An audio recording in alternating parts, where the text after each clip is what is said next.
Covid ಸಂದರ್ಭದಲ್ಲಿ ಬಹಳಷ್ಟು ಕೆಲಸ ಮಾಡಿದ್ರು, ನನ್ನ ಸಹೋದರ ವೋಟ್ ಹಾಕಿ ನೀವು ಕೇಳಿದ್ರಿ, ಬಟ್ ಜನ ತಿರಸ್ಕರಿಸ್ಬಿಟ್ರಲ್ಲ.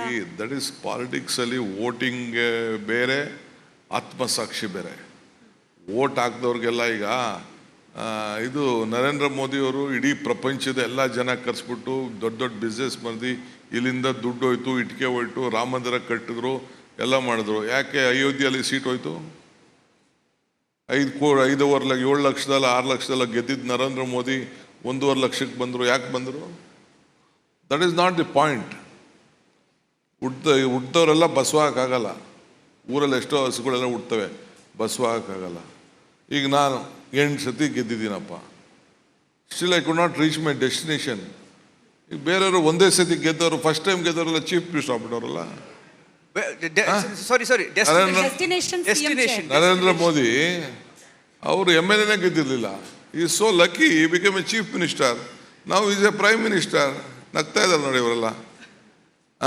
ಪಾರ್ಲಿಮೆಂಟ್ಗೆ ಹೋಗಿ ಮುಂಚಿದ್ದೋಗೆ ಪ್ರೈಮ್ ಮಿನಿಸ್ಟರ್ ಆಗಿ ಆಯ್ಕೆ ಆಗ್ಬಿಟ್ರು ಅವರು. ಏನು ಮಾಡ್ತಾರೆ? ಹತ್ರ ಬಂತ ಡೆಸ್ಟಿನೇಷನ್, ಹತ್ರ ಬಂತ destination. See, it may be delayed, it not be denied. Headline. What is your, ಅಂದರೆ I have seen D K Shivakumar. ನಾನು ಒಂದು 15-20 ವರ್ಷ ಬಾಂಬೆಯಲ್ಲಿದ್ದೆ, ಡೆಲ್ಲಿಯಲ್ಲಿದ್ದೆ. ನಾವು ಅಲ್ಲಿ ಡೆಲ್ಲಿಯಿಂದ ನೋಡಿದಾಗ ನಮಗೆ 2 ಹೆಡ್ಲೈನ್ ಬರ್ತಿತ್ತು ಕರ್ನಾಟಕದಿಂದ. ಒಂದು ಕರಪ್ಷನ್ ಕರಪ್ಷನ್ ಕರಪ್ಷನ್, ಅದು ಡಿಫ್ರೆಂಟ್ ಸರ್. ಇವಾಗಲೂ ಅಷ್ಟೇ, ನಾವು ರಿಪಬ್ಲಿಕ್ ಕನ್ನಡ ಬಂದು 1 ವರ್ಷ ಆಯಿತು, ಒಂದಷ್ಟು ಕರಪ್ಷನ್ ಕೇಸಸ್ ಬಂದಿವೆ, ನಾವು ರಿಪೋರ್ಟ್ ಮಾಡ್ತೀವಿ. ಅಲ್ಲಿಂದ ನೋಡಿದಾಗ ಒಂದು ಕರಪ್ಷನ್ನು, ಎರಡನೇದು ಇದು ಕಾಂಟ್ರವರ್ಸಿ, ಸ್ಕ್ಯಾಂಡಲ್ ಅಂತ. ಡಿ ಕೆ ಶಿವಕುಮಾರ್ ಅವರು ಯಾವಾಗಲೂ ನ್ಯೂಸಲ್ಲಿದ್ದರು. D K Shivakumar is one person who single-handedly revived the Congress party. You've been on the streets, you're a fighter, street fighter. What do you feel? And because ನೀವೇ ಹೇಳಿದ್ರಿ destination ಬಗ್ಗೆ, ನಾವು ಹೇಳಿಲ್ಲ, destination ಬಗ್ಗೆ ನೀವು ಮಾತಾಡಿದ್ರಿ. So, do you feel that you should have been a chief minister earlier? See, ಎಲ್ಲರಿಗೂ ಒಂದು ಗುರಿ ಇರಲೇಬೇಕು. ಯಾರಿಗಾಗಲಿ ಪಬ್ಲಿಕ್ ಲೈಫಲ್ಲಿ ಒಂದು ಗುರಿ ಇರಲೇಬೇಕು. ನನಗೆ ನನ್ನ ಸರ್ವಿಸ್ಗೆ I am the 8th time MLA in Karnataka. ಹೌದು, 3 ಜನ ಇರೋದು. ಕಂಟಿನ್ಯೂಸ್ ಆಗಿ ಗೆದ್ದವ್ರು ಇಬ್ಬರೇನೆ, ನಾನು, ರಾಮಲಿಂಗಾರೆಡ್ಡಿ.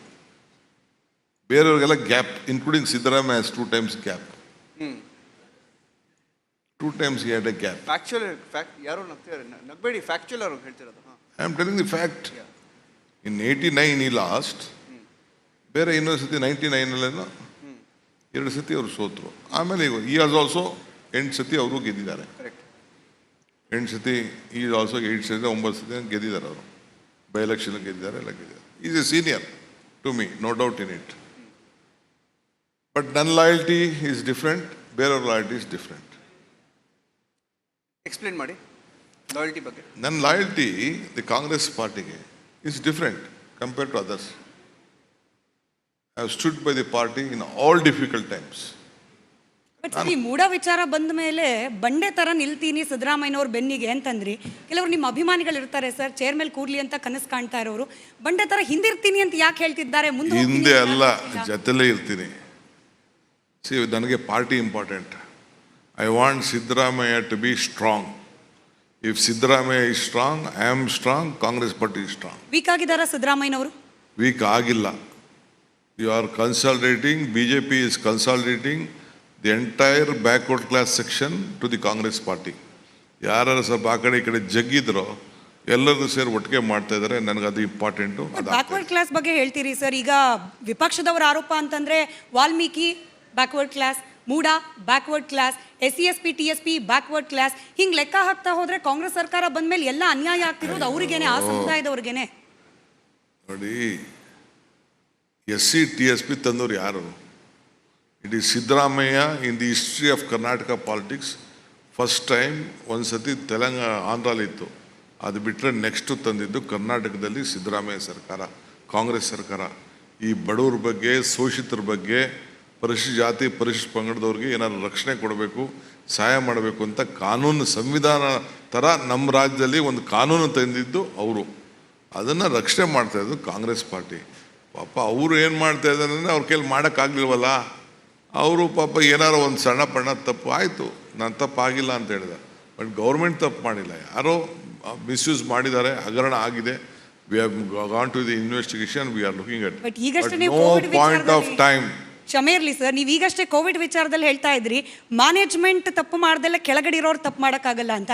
ಇಲ್ಲಿ ಹೆಂಗೆ ಮೂಡ ವಿಚಾರದಲ್ಲಿ, ವಾಲ್ಮೀಕಿ ವಿಚಾರದಲ್ಲಿ ಅದು ಹೆಂಗೆ ಅಧಿಕಾರಿಗಳ ತಪ್ಪು ಸರ್ಕಾರದಲ್ಲ? ನಾನು ಕೋವಿಡ್ ನಾನು ಏನು ಮಾತಾಡಿದೆ ಅಂತ ನಿಮ್ಗೆ ಅರ್ಥನೇ ಆಗಿಲ್ಲ. ಕೋವಿಡ್ ವಿಚಾರನೇ ಈಸ್ ಡಿಫ್ರೆಂಟ್, ದಿಸ್ ವಿಸ್ is different. COVID is different. ಇದು ಕೋವಿಡಲ್ಲಿ ಹೆಲ್ತ್ ಹೆಜಾರ್ಡ್ ಸಂದರ್ಭದಲ್ಲಿ ಏನೇನು ಡಿಫ್ರೆನ್ಸಸ್ ಒಪಿನಿಯನ್ ಇತ್ತು ಅನ್ನೋ ಅದನ್ನು ದೊಡ್ಡ ಡಿಬೇಟು ಮಾಡಬೇಕಾಗ್ತದೆ. ನಾನೀಗ 10,000 ಬೆಡ್ದ ವಿಚಾರ ಮಾತಾಡಿದೆ, ನಾನೇನಾದ್ರು ಎಲೆಬ್ರೇಟ್ ಮಾಡಿದ್ನ?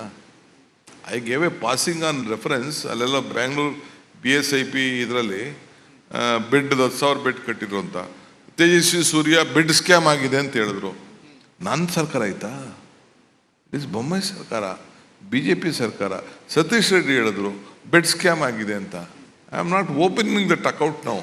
ಅದು ಅಕೌಂಟ್ ಓಪನ್ ಮಾಡಿಬಿಟ್ರೆ ಇನ್ನೆಲ್ಲೆಲ್ಲೋ ಕೊನೆಗೆ ಈ ರಾಜರಾಜೇಶ್ವರಿ MLA ಗಟ್ಟ ಹೋಗ್ಬಿಡ್ತದೆ ಅದು. ಈಗ ಅದಕ್ಕೆ ಮಾತಾಡೋದು ಬೇಡ. ಈಗ ಅದಕ್ಕೆ DK ಅವರೇ, ಈಗ CBIನ ಬ್ಲಾಕ್ ಮಾಡಿದ್ದಾರೆ, CBI ಕನ್ಸೆಂಟ್ ವಾಪಸ್ ತಗೊಂಡಿದ್ದೀರಾ. ಈಗ ವಾಪಸ್ ತಗೊಂಡ್ರೆ ಸಿದ್ದರಾಮಯ್ಯ ಅವ್ರ ಪೊಸಿಷನ್ ಇನ್ನೂ ವೀಕ್ ಆಗುತ್ತಾ ಅಂತ ಯಾಕಂತ ಎಕ್ಸ್ಪ್ಲೇನ್ ಮಾಡ್ತೀನಿ. ಯಾಕಂದರೆ ಈಗ Siddaramaiah as a chief minister ಅವ್ರನ್ನ ಈಗ ಇನ್ವೆಸ್ಟಿಗೇಟ್ ಮಾಡಬೇಕಂದ್ರೆ ಅಕಸ್ಮಾತ್ FIR ಆದರೆ ಯಾರು ಇನ್ವೆಸ್ಟಿಗೇಟ್ ಮಾಡ್ಬೋದು? Lokayukta or SIT, whatever it is within the state administration. Can Siddaramaiah as the chief minister be on the chair and oversee an investigation with an agency which he is in charge of? Adu direct conflict aguttadu. It is direct conflict. CBI consent ವಾಪಸ್ ತಗೊಂಡು it is complicated his position even more. See, the court has given one judgment. You file an investigation. ಸಿದ್ದರಾಮಯ್ಯನವರು investigation ಮಾಡಿಬಿಡಿ ಅಂತ ಅವ್ರೇನು ಹೇಳಿಲ್ಲ. ಲೋಕಾಯುಕ್ತಗೆ hand over ಮಾಡಿದ್ದಾರೆ, court ಹೇಳಿದ್ದಾರೆ. ಲೋಕಾಯುಕ್ತ ಮಾಡ್ತಾ ಇದ್ದಾರೆ. ಈಗ ಮಧ್ಯೆ ಏನು ನಿಮ್ಮದು ಬೇರೆ ಬೇಕಾದ ಸಂದರ್ಭ ಇತ್ತು ಅಂತಂದರೆ government has already given lot of BJP government ಇದ್ದಾಗ ನನ್ನ ಮೇಲೆ ಮಾತ್ರ CBI ಕೊಟ್ಟರೆ ಹೊರ್ತು ಒಂದು ಕೇಸು CBI ಕೊಡಲಿಲ್ಲ. ಅದೇ ಕಾಂಗ್ರೆಸ್ ಸರ್ಕಾರ ಇದ್ದಂಥ ಸಂದರ್ಭದಲ್ಲಿ 8 ಕೇಸ್ ನಾವು ಕೊಟ್ಟು CBIಗೆ. ಈಗೂ ಬೇಕಾದಷ್ಟು CBI ಕೊಟ್ಟಿದ್ದೀವಿ. ಅದು ಯಾವುದು ಫೈಲೇ ತೆಗಿಲಿಲ್ಲ, ಓಪನೇ ಮಾಡ್ತಾಯಿಲ್ಲ. BJP ಅವ್ರ ಮೇಲೆ ಒಂದು ಫೈಲ್ ಓಪನ್ ಮಾಡ್ತಾಯಿಲ್ಲ. ಬರೀ ನಮ್ಮ ಮೇಲೆ ಮಾತ್ರ ಏನೇನು ಮಾಡ್ತಾ ಇದ್ದಾರೆ ಅಂತ ಹಿಂಗೆ ಹೇಳ್ಬಿಟ್ರೆ ನಾನು what CBI is doing, what CBI official doing, ಅದು ನಾನು ಸುಮ್ಮನೆ ಈಗ ಮಾತಾಡೋದು ಬೇಡ ಅಂತ ನಾನು ಸುಮ್ಮನೆ ಇದ್ದೀನಿ.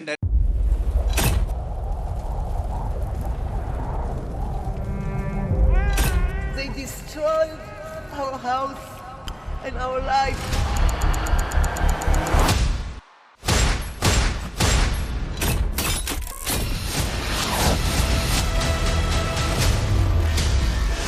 ಹಮಾಸ್ ಉಗ್ರರ ದಾಳಿ ಭಯಂಕರವಾಗಿದೆ. ಯಾವ ಮಾಧ್ಯಮವೂ ಇಲ್ಲಿಗೆ ಬರಲು ಧೈರ್ಯ ಮಾಡ್ತಾ ಇಲ್ಲ. ಇಂಥ ಜಾಗಕ್ಕೆ ಎಂಟ್ರಿ ಕೊಟ್ಟಿದೆ ರಿಪಬ್ಲಿಕ್ ಕನ್ನಡ. ಯುದ್ಧ ಭೂಮಿಯಿಂದ ರಿಪಬ್ಲಿಕ್ ಕನ್ನಡ ನೈಜ ವರದಿ. ಬುಲೆಟ್ ತಾಗಿರುವಂತಹ ದೃಶ್ಯಾವಳಿಯನ್ನ ನಿಮ್ಗೆ ತೋರಿಸ್ತಾ ಇದೀನಿ. ನಾನು ನಿಂತಿರುವಂತದ್ದು ಗಾಜಾ ಪಟ್ಟಿಯಲ್ಲಿ. ಹಮಾಸ್ ಬಂಡುಕೋರರು ಹಿಡಿದಿದ್ದ ವೆಪನ್ಗಳಿದು. ಇದು RPG-29 ಲಾಂಚರ್. ಛಿದ್ರಗೊಂಡಿರುವ ಕಟ್ಟಡಗಳು. ಈ ಮನೆಯಲ್ಲಿದ್ದಂತಹ ಬಾಡಿಗಳನ್ನ ಸುಟ್ಟು ಕರಕಲಾಗಿದೆ. 6,000 ಸಾವಿನ ಗಡಿ ದಾಟಿದೆ, ನರಕವನ್ನಾಗಿ ಮಾಡಿಬಿಟ್ಟಿದ್ದಾರೆ. 31 ದಿನಗಳಿಂದ ಯುದ್ಧ ಭೂಮಿಯಲ್ಲಿ ನಿಂತು ರಿಪಬ್ಲಿಕ್ ಕನ್ನಡ ವರದಿ ಮಾಡ್ತಾ ಇದೆ. That powerful people come from powerful places. 1 ವರ್ಷದ ನಿರ್ಭೀತ ಪತ್ರಿಕೋದ್ಯಮ ರಿಪಬ್ಲಿಕ್ ಕನ್ನಡ. ಇದು ನಿಮ್ಮ ಧ್ವನಿ.